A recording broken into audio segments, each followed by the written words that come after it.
Sawa.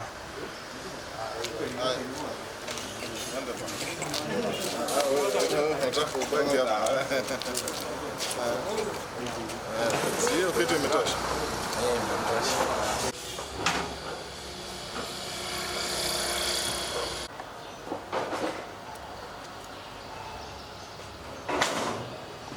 Kwa nini?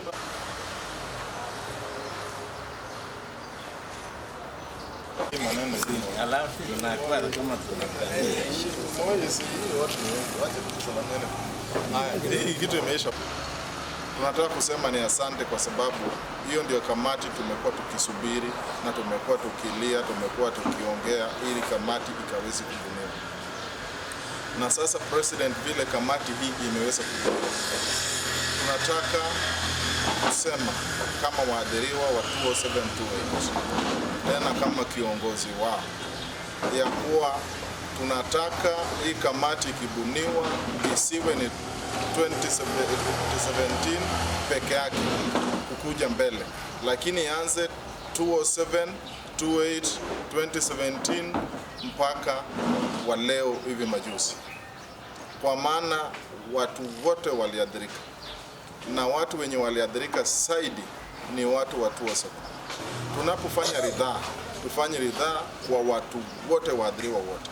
Tusitenge ya kuwa hawa ni watu 2017 na kuanzia 207 kukuja wote wafanye ridhaa. Na kwa sababu kamati sasa iko, sisi wote tuwe mbele ya kamati na tujieleze, tuseme, tuweke kila kitu bayana na watu wote wapate ridhaa.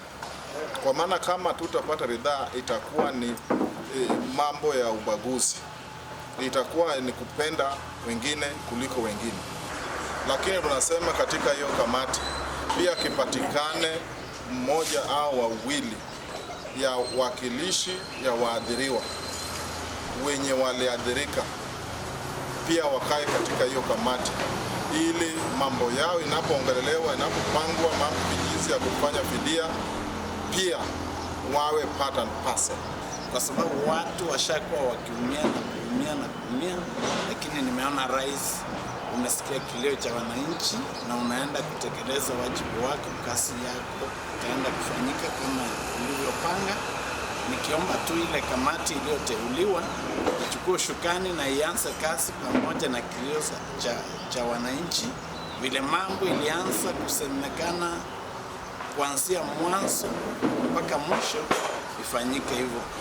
Tunakushukuru sana wakati huu, lakini tunaomba na sisi waadhiriwa wa 20728 aweze kutukumbuka na tukuweke kwa hiyo laini yao wengine ambao wameadhirika.